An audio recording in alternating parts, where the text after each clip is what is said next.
One of the most amazing events in recent history occurred in Zaytun, Egypt, where the Blessed Virgin Mary appeared to more than 500,000 people from 1968 to 1970 atop St. Mary's Coptic Orthodox Church. It began one night when a witness to the vision pointed at what he believed was a young woman about to commit suicide. Archdeacon Yusuf Kamel. He looked at the church. First he saw a ball of light. That light developed to be a young lady on top of the dome in the middle of the church. After a while, all passing by stopped to see the girl that's commit suicide from on top of the church.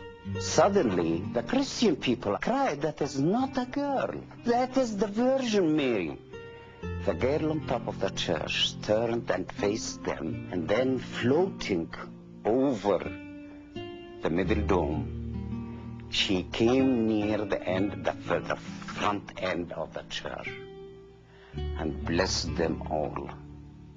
You had a tremendous circumstance because not just one or two or six or seven people seeing the Virgin Mary, but hundreds of thousands, including former President Abdul Nasser, government officials, officials of the church, the Orthodox Church, as well as Catholics, Protestants, Pentecostalists. You had them gathering every night for several years. For the first time in human history, thousands of believers and non-believers all experienced the same inexplicable phenomenon. Dr. Carey Malik was just one of the many witnesses. She stood there for a while, and then she began to walk on the roof till she reached the cross, and she knelt in front of the cross. She looked towards the area where I was, and she smiled. That view was the most majestic and beautiful and heavenly view I have ever laid my eyes on. I don't believe I saw her, or why she showed herself for me. Why Saint Mary show herself for someone like me? A sheet of light just out of nowhere appeared on the top of the church. And my sister-in-law says, "Look, she's standing there." She came down, she stood on the ground beside the church. And then she moved into the church, and then she vanished. Many hundreds and then thousands, then tens of thousands and hundreds of thousands of people congregated there and for themselves saw phenomena and strange smoke and what looked like nearly luminous birds or doves. And this went on for several years to the point where, by some estimates, 1 million people saw the Virgin Mary in Zaytun or some type of supernatural phenomenon. The question is, why Zaytun? Why Egypt in the mid-1960s when the Middle East was a powder keg? War was in the air, a massacre had been plotted. The homes of Christians were marked for blood. Peace, it seems, would take a miracle. They marked every house of the Christians with a red cross, and then appeared the Virgin Mary.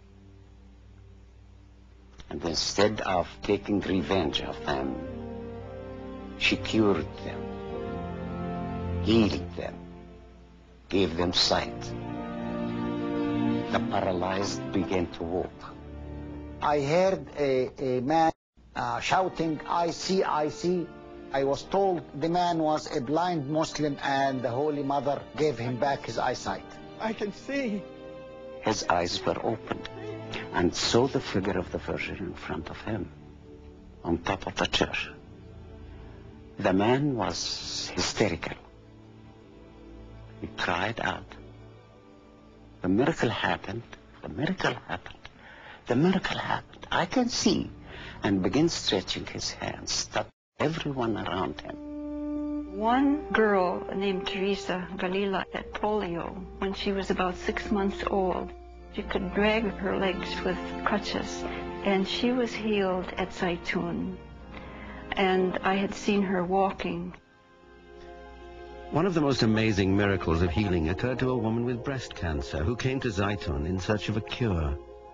One night, as she lay sleeping in a room near the Church of St. Mary's, she had a vision of the Blessed Virgin Mary. see the Virgin. She's standing by my bed.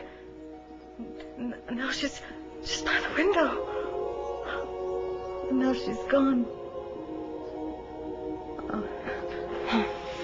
Before she go to sleep, deep sleep, she felt the Virgin coming in with a small boy. The young boy gave her a small knife or something like that. And the Virgin told her, I am going to remove the cancer from your breast. Oh, it's painful. I can feel it. The next morning, the priest found a bowl of tissue next to her bed, and she was covered by a cloth with the sign of the cross written in blood.